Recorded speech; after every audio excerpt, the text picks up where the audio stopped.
Okay, we've got an exciting episode for everyone today.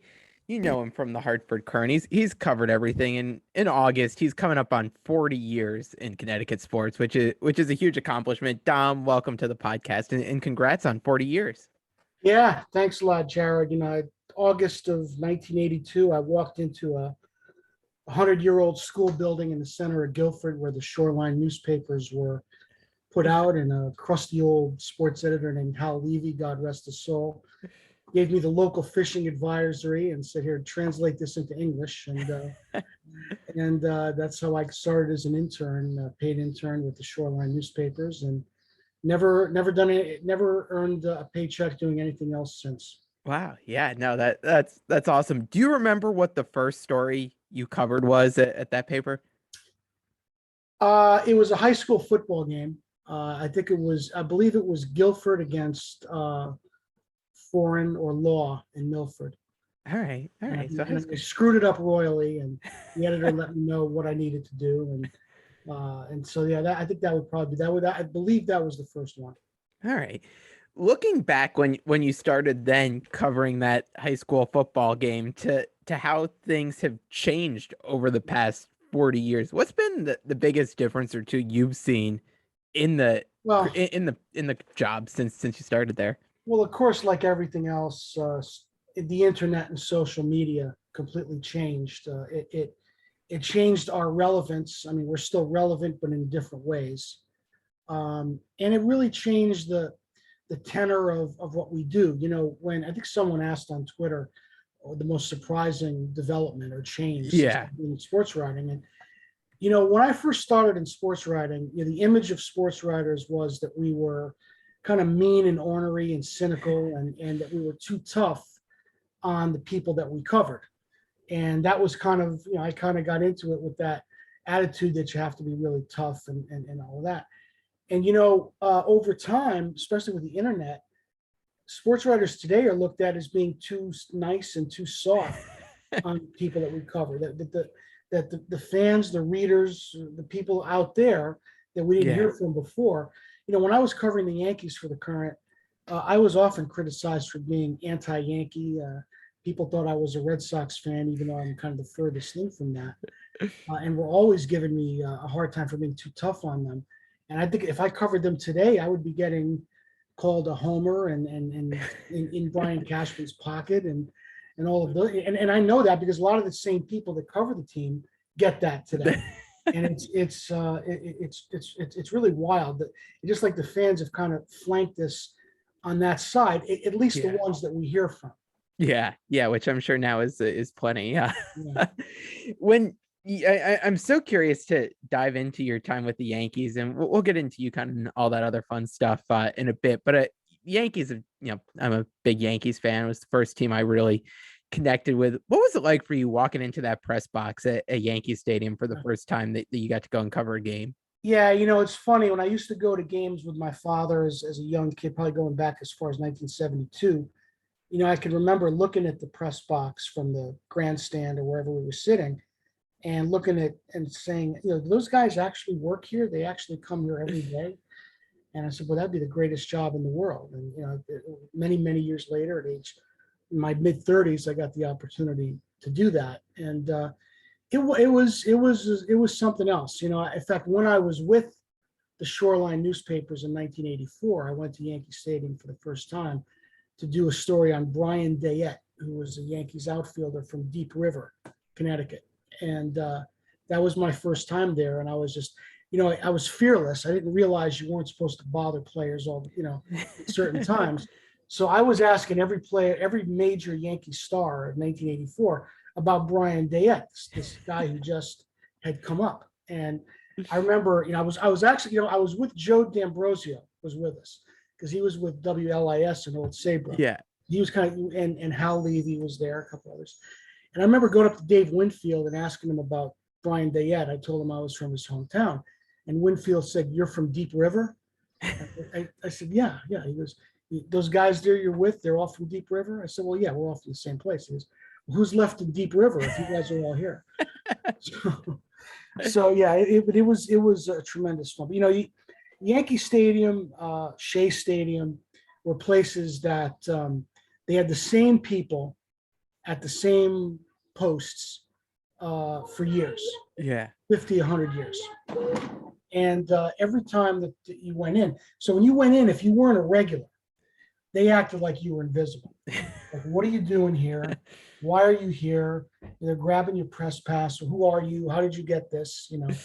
But once you're a regular and you're there all the time, now Buddy, you're buddy. part of the crowd. So when I started covering the Yankees as the beat writer in '99, it was as much as it was fun and thrilling to walk in the clubhouse and be around the players. It was just as thrilling that Mary in the dining room called me Dom. It was so it was just a lot. Those stadiums had a certain personal flavor that's not duplicated in the current two Yeah. stadiums. Yeah. When you started covering the Yankees there, and you talk 99, you start to get into those teams that really define some of the what's been the most recent Yankee dynasty. What was it like getting to be a part of those teams and getting to go along for the ride there? Well, again, I'm an old school sports writer, so I wasn't part of those teams. I covered them. But it was a really fun group to be around because the Yankees were not a baseball beat or a sports beat so much as they were a celebrity beat. Mm. I mean, you were around a team, and TMZ was around, or all those types of shit. They were around just as much as New York sports writers were. So it was truly a celebrity beat, and Jeter was really a worldwide celebrity, and so was A-Rod when he got there, and other people as well that were on that team. Clemens was really a big celebrity, and Joe Torre became that. Yeah. And of course George Steinbrenner. So it was really as much a celebrity beat in covering show business as much as it was covering baseball. It's interesting when you put it that way. Who of that group gave you the best quote when you'd go for a story? Well, of course, it was not Jeter. I think if you've been watching the documentary, you know that it's not like It's that. not. Well, David Cohn was awesome, and is awesome. David actually studied journalism at the University of Missouri for a couple of I didn't semesters. realize that. Yeah. So he kind of knew what we did and what we were doing. He didn't need to ask, why are you asking that? He knew. Yeah. So he was always fantastic. Very accessible, and really and it was always great. And he'd make your story, even if he had nothing to do with the game you were covering. He could make your story. So he was great. A lot of the other guys that were maybe not as good a quote, but they were still, Mike Messina. Yeah. He was another guy that you had to be a regular. But any kind of big picture stuff, or he was great at that. And again, once you kind of paid the toll and he got to like you, he was always very good. So I really enjoyed those guys. And then some of the other guys were just good for raw emotion. Yeah. They let their emotions show. Guys like Jorge Posada, maybe Andy Pettit as well. Those guys were great. Other guys, and I don't want to deride. Jeter was always very professional and always very polite, and I never had an unpleasant dealing with him. But he just wasn't an open, gregarious guy. It's just not his personality. It just wasn't who he was. But I always enjoyed being around him. Yeah. When you mentioned Cone there, I guess it makes sense to see how he's had the success he's had, doing what he's done in TV. If he was a good talker for you, it's paid off. But I know the Yankees Red Sox rivalry hasn't been quite the same as it was back in the days when you covered the Yankees and Red Sox. How have you seen that rivalry change throughout the years? It really hasn't changed that much. I mean, it really comes and goes with where the teams are in the standings. Yeah. Right now, it's not very hot because the Yankees are 16 or 17 games ahead. A few years ago, I thought it had gotten very interesting because the Yankees had a lot of young homegrown stars, and so did the Red Sox. Yeah. It was almost like a high school rivalry. It was our kids against your kids, and the fans are really proud. It's gotten a little bit away from that, and there's more guys coming in like the 70s and the 90s from other places. But I think it's only all you need is one season where the two teams are fighting head to head, and it would be right back to what it was. There are times when the players on the two teams really truly don't like each other. Yeah. And that was the case in 03 and 04. And so that made it even, much more. I remember Grady Little saying it's no longer a rivalry, now it's a war, as if he was trying to spur another fight. And my sense it was like that in the 70s. Yeah. Guys like, from talking to Greg Nettles when he was obviously no longer playing, but he did not, Greg Nettles and Bill Lee, that's very real. They hated each other. But, it really comes and goes with the standings, Jared. I don't think that rivalry will ever be dead. But the peak times, like the late 1940s, the late 1970s, and the early 2000s, that's the most intense of the intense. Looking at these teams now, I know you had a piece out recently on, the outlook for the rest of the season for these teams. Give us a quick little overview of, where you think these teams are heading with the Yankees, Red Sox, and we'll throw the Mets there too, because. Yeah. Well, the Red Sox, I think, have to make a decision if they're close enough to do some deals at the deadline. I don't think that they should be sellers, but I think that the Red Sox, given their situation, should probably be only marginal buyers. I think they should make limited moves to maybe try to get the wild card and see what happens. I wouldn't go trading big time prospects for rental players at this point. The Yankees are in a good position. Obviously, they're 36 games over 500. They don't need help for the regular season, so they don't need to do anything right now. Right. Like positions they've been in the past. They need to get somebody who's going to help them in the postseason. And they have right up until August 2nd to do that, or maybe even beyond that. For instance, I'm looking at Michael Conforto out there. He might be ready to sign and play in September. And that might be a very good move for the Yankees, rather than maybe trading for somebody, particularly somebody like a Benintendi who might not be eligible to play in Toronto, the vaccination. So, but I think the Yankees need to, if they're going to make a move, it needs to be a huge move. And it can be right up at the deadline. The Mets, I think, are very interesting because I think they're the one organization that has the pieces to maybe make a run at Soto. I think the Nationals have created an environment where they have to move him. Yeah. It's untenable at this point. And, the Mets, they drafted a big-time catcher so they could trade their top catching prospect, Alvarez. They have some young players in the major leagues, McNeil, Dom Smith, a Nimmo, who they could trade along with prospects.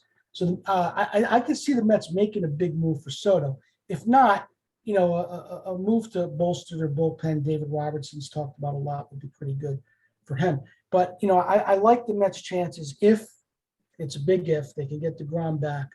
DeGrom and Scherzer, they've got the 1-2 punch that could maybe take on the Dodgers in a short series. Yeah. It'd be very, very tough. And also scare the heck out of the Yankees in a short series. Definitely. Pitching is what seems to really push you through in October. Well, star pitching. Yes. Pitching. Yes. I think sometimes the Yankees have made a mistake of getting a Sonny Gray, or a Lance Lynn or somebody like that, a number 3 starter. Right. That might not be much better than what they had. And I don't think that gets done in October. That's Jay Happ. I mean, that's what the Yankees need to avoid here.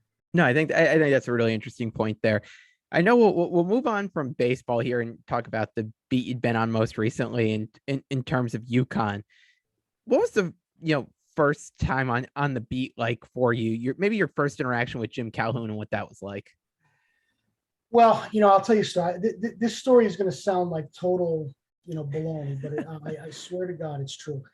When I moved from the Giants to the Yankees in 1999, I really didn't want to do it because I was 37 and I didn't want to take on that kind of traveling. I figured, I'd never get married if I got on baseball. And sadly, I was right about that. But, during the off season in 2000, the media relations guy, Rick Cerrone, not the catcher, it's a different Rick Cerrone. he threw he had a meet and greet for the coaches at a restaurant in New York called Il Vagabondo. And it was an old Italian American club. They had bocce courts in it and everything. It was crazy. And I remember going there, and the maitre d' had this distinctive coif, kind of like Paulie Walnuts.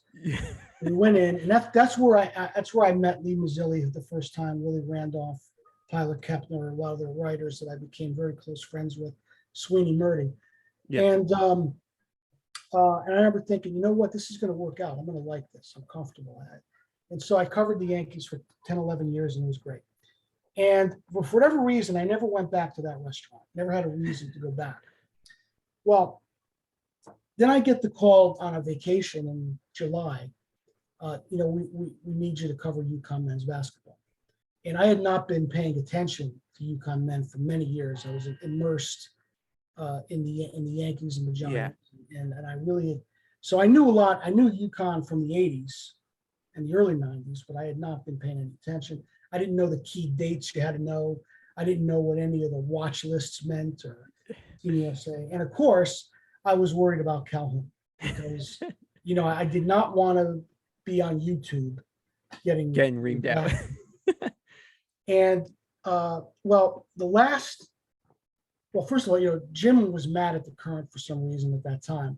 And I remember asking if I could just meet him for lunch and introduce myself and talk to him. And the SID at the time, Kyle Muncie, said, Jim has no interest in that. So I said, okay, well, this is going to be fun. So anyway, I'm covering the Yankees and Red Sox the last weekend of the regular season. And that's going to be my swan song on baseball for the Courant. I was doing a Sunday column at that time on baseball. That was going to be it. And so I was feeling pretty crappy about that. And Rick Cerrone, who's now long gone from the Yankees, calls me up and says, hey, I hear you're in town. You want to have dinner? I say, yeah, where do you want to go? He says, well, how about Il Vagabondo? So I said, geez, I haven't been there in 12 years, Rick, since you did your thing. So why don't we, yeah, great, let's go. So we meet in the foyer, and the same maitre d's there. Now it's all gray, but he's got that same hair helmet. And he walks us in the back past the bocce courts, sits us down, and I look up, and I'm not making this up. There's a gigantic, bigger than life photo of Jim Calhoun and his son, Jeff. They must have gone there during the Big East tournaments, and they took the big picture. And I ate dinner staring at Jim Calhoun and Jeff. And I just thought, well, you know what? This is a sign. This is where my life is headed. Yeah. This is what I'm going to do. So, I embraced leaving baseball, which was difficult for me. I embraced that and got into college basketball. And I ended up, even though I only covered his last season, I ended up really having a good relationship with Jim Calhoun to this day. I mean, he's always been really, really great to me, very open. I mean, he'll take my phone call anytime on anything. And, I think it's better that I didn't cover him earlier. Yeah. But I really, I ended up on the eve of his 70th birthday in May of 2012. We had a 2-hour sit down in his office, and we just talked about everything. And I wrote about it. 100-inch story. One of many times the Courant wanted to wring my neck for writing so long, but it was one of the few interviews I actually saved the tape because it was so memorable. So yeah, it was that was fun, covering him. And when I covered the Giants, I was 30, early 30s. The players were late 20s, early 30s. It was kind of there was a little when I covered the Yankees, I was in my late 30s, early 40s. The players were in their late 30s, early 40s. Yeah. So, again, there was a little bit of an eye-to-eye thing there. When I started covering UConn men, I was 50 and the players are 19. So I wondered how that was going to go. But I think a lot of them kind of started to look at me like their crazy uncle or something. and we ended up having a good rapport with people like Ryan Boatwright and Shabazz and the people who, DeAndre Daniels and the people who were there at that time. So that turned out to be a lot of fun. There were some moments that maybe weren't as much fun for UConn fans, but also I did cover a championship team there as well. Yeah. So it turned out to be a lot of fun. I'm curious to dive in a little bit. You talk about how when you first took over the UConn beat there might have been a little bit of some tension with Coach Calhoun in the Kern a little bit. What is it like from your perspective in covering so many of these different teams in managing those relationships, whether it's with a coach or with some of the players you've covered? Well, I think the most important thing you can do, and I think it's something maybe a lot of younger people miss when they first get into business, you kind of have to know how to read the room, you know. So when I started covering Joe Torre and being around him twice a day, before games, after games, I realized that he was a guy, there are different types of Italian personalities, okay? There's a Tommy Lasorda Italian who's like big and gregarious, and Yeah. then there's like the Frank Sinatra, Joe DiMaggio, Robert De Niro Italian. And that was Joe Torre. You didn't slap him on the back. You didn't touch him. You didn't give him the whole, hey, I'm a Goomba like you are. You didn't do that with him. He did not like undue familiarity. You didn't joke around with him or kid him around at first. And I sensed that right away.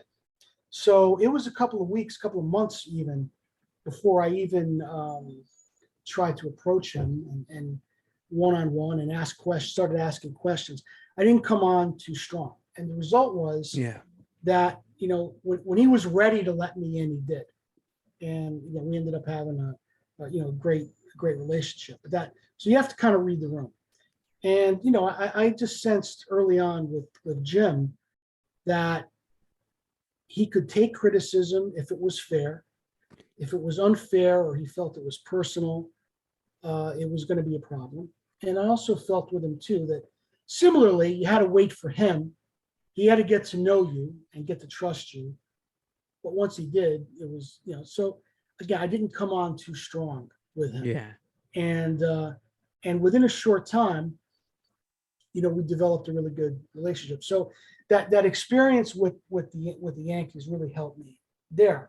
Now the Giants were a completely different experience because when I started there, they had the most in over his head coach in the history of sports. And I don't care if it's Little League to the NFL. Ray Handley was absolutely overwhelmed and swamped in the job. And it was so difficult covering him. I wondered if I was going to last as a major beat writer. Now, he was replaced by Dan Reeves, and that was a much more conventional, also a guy who could be a Hall of Famer as well, along with Joe and Jim. So that was a different thing entirely. But ultimately, I think the most important thing is don't be presumptuous. Don't assume you know people better than you do. Get to know them gradually.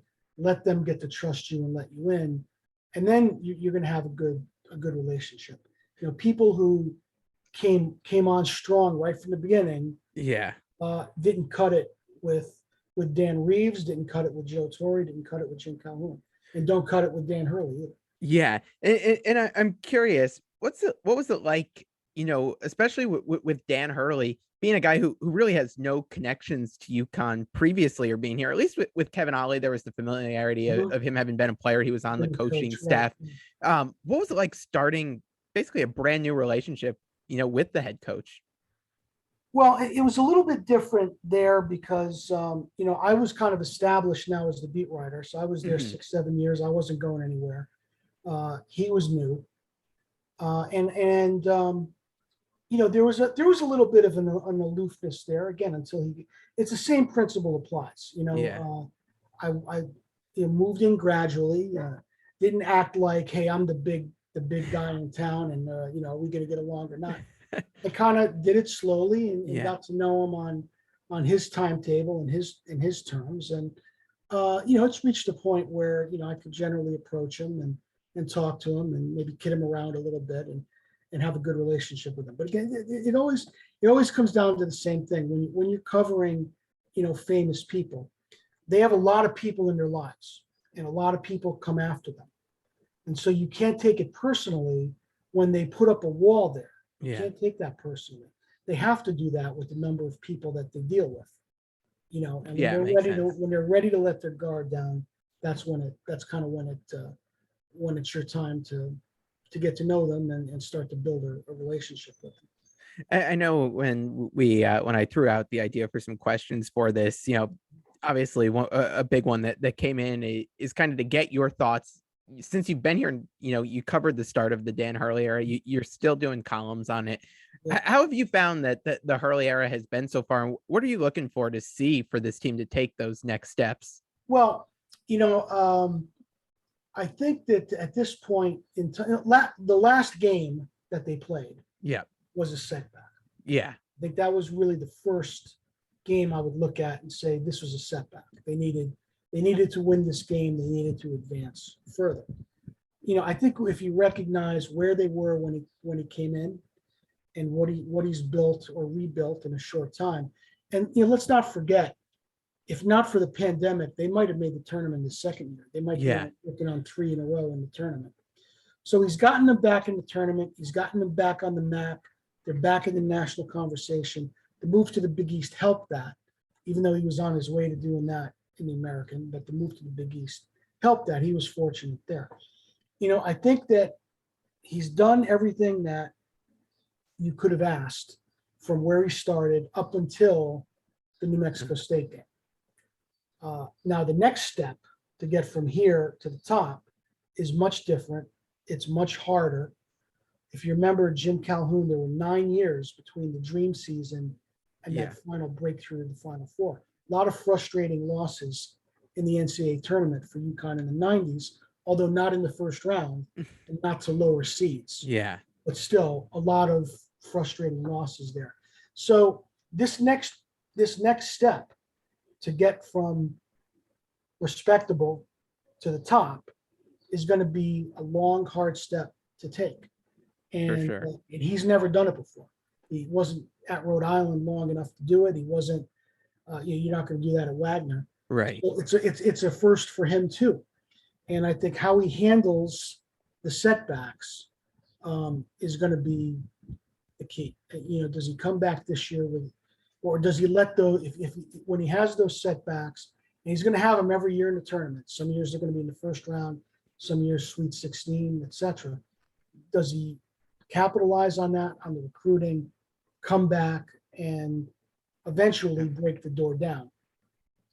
It remains to be seen if he can do that. I think he's got it in him to do it, but it's something he hasn't done. So I don't think you can be dissatisfied with him to this point, although some people I'm sure certainly are. But I think the job's half done, and I think it's generally been well done. The second half of the job is going to be harder, and it's going to see if he can do it. The unfortunate thing for him is that the atmosphere, the environment is a bit different than when Jim was going through the 90s, because then people were happy, were more or less satisfied that they were in the tournament every year. Now because of that, the bar is much higher. Right. And the nature of college basketball today, people aren't as patient. And the danger for UConn is that it becomes another UCLA or Indiana where they go through coaches every 3-4 years because it's never good enough. Right. It's not John Wooden, it's not Bobby Knight, and it's never good enough. UConn can become that. And of course, the danger for Dan Hurley is that he could become one of those guys that leads 6 different schools into the NCAA tournament. You don't want to be that. Right. Yeah. You don't want to be a quick fix guy and does that. So, but I feel like I don't feel any differently in terms. I still think he's the right coach for this program, right now. A few things that you'd like to see him maybe do differently, maybe not get kicked out of games, for instance. But you also have to be careful. You can't change who he is. Right. That's why he's good. That's what makes him good. Yeah. Jim Calhoun used to be criticized for swearing on the sidelines and the language that he used and a lot of his but that was who he is. That was it. Yeah. Good. So sometimes you have to deal with that when you're dealing with Dan Hurley. Yeah, agreed. And I love the fiery energy. That's I think one thing I've always liked about him. I'll kind of start to wrap things up here a little bit and kind of go through some lightning round questions here for you. Give me like your first impression of getting to talk to Jim Mora and the direction he's taking this football program in. Yeah, I covered the NFL when his father was a coach, and like everyone in that era, I got a big kick out of his father. Yeah. Um, but I think I don't think anyone ever imagined that UConn could get a coach of this caliber. Yeah. So he's brought an instant credibility. I think his reputation around the country, particularly from his TV time, you know, he did something that I thought would be very hard to do, and he's done it. People aren't laughing at UConn Yeah. like they were. Yeah. So I Agree. think that was the first step. I think he's done that. I don't think there's any question that he's energized he's brought energy and enthusiasm to the program and around the program. And I think everybody is curious to see if this is the move that works. Is this the one? I think everyone's curious to do that. And that's the best thing that UConn could have at this point before they play any games. Right. That people are curious about them and wondering what it's going to be like. Yeah. So I think at this point, he hasn't played a game yet, but I like everything I see. And one thing, he knows what he's doing. This guy coached the team to an NFC championship game. Knows what he's doing, knows how to coach, knows the college game, Yep. knows the college talent from his time in TV. I don't think you could have a more capable person to do it. So I think all of that's to the good. Yeah, agreed. We talked 40 years. You've been doing this. You've been to a lot of places to see games. Favorite venue you've seen a game in? Let's see. Well, I did love the original Yankee Stadium for some of the aforementioned reasons. But that I loved. I loved covering games there. I loved RFK covering the Redskins. Okay, yeah. Not necessarily the Nationals, but the Redskins and RFK. That was an experience, worth remembering. So there's that one. And I also enjoyed my one foray to the Tokyo Dome to the Yankees Yomiuri Giants game there. That was a lot of fun. So I would kind of put those, and I guess as far as being great places to work in, yeah, Camden Yards. Oh yeah. And Target Field in Minnesota are fabulous stadiums and great places to work in. All right, interesting. And I've got to throw the Yale Bowl in there too. Okay, all right, yeah. Classic there. Yeah. Conference realignment's obviously been the talking point, since you took over the beat really for UConn men's basketball, and we're seeing more and more changes. Is UConn still in the Big East in 5 years? If you had a crystal ball? If I had a crystal ball, I would say yes. I have not seen nor heard anything indicate that there's a change in conference on UConn's horizon, unless there's more upheaval quickly. Yeah, as the landscape currently is and what you can anticipate. I don't think UConn is right now going to go to a power conference. I don't necessarily know that there's a power conference out there that would want UConn. Now, what could change is that there could be no longer a Power 5, but a Power 2 in the other 3. Yeah. And then, of course, things could change. But I think UConn is sitting in a position that's very sustainable for them. Absolutely, yeah. And I think this is where they're going to stay. Probably, if they do change conferences, it'll probably be, after I'm, retired. I expect to be covering Big East tournaments for the next 5 years. I think fans will be happy with that. I'll get you out of here on this one. This has been the question. You were here when the Whalers left. It's the $64,000 question. Do you ever get an NHL team back in Hartford? I'd never say never. Winnipeg got a team back, right? I mean, other cities got teams back. So I'd never say never. It's unlikely because I don't think Hartford or Connecticut would have to commit to building a new place. Yeah. They have a place that would be more than adequate for temporary, but they have to commit to building another place. And also the reason that the Whalers left is a little bit different from other places, other teams. It's not really because there weren't enough fans. The corridor is too crowded. Yeah. With the team in Boston, 3 teams in New York, I don't think the NHL really wants to be in Hartford, but there's always a possibility that the right person with the right amount of money and the right kind of backing could make it happen. if someone could prove to the NHL that it could be a moneymaker for the league as well as for the franchise, I think you could see it. Stranger things have happened. The Senate, no one ever thought Washington would get baseball back. Right. Yeah. But they kept the name alive. And that's the other thing too. The Whalers name is kept in the public eye because of that uniform. Oh, yeah. And all of that. And that always, I think there's probably a lot of sentiment around the country. I think people around the country, never mind Hartford. Right. They love that. Yeah. They think it'd be kind of neat if the Whalers came back. So I would never say never. I don't see it maybe again during my professional lifetime, but maybe during your professional lifetime, it could happen. Sure. All right. So never say never. I like that. But Dom, thank you so much for coming on today. Congrats again on 40 years here in covering Connecticut sports, and a lot more to come from you. So thanks so much. You got it. Next time I'll tell you my Lawrence Taylor story. So all right. There we go. There we go. right. Sports Potpourri round 2 coming up. All right. You got All it. right. Thanks, Dom. Bye.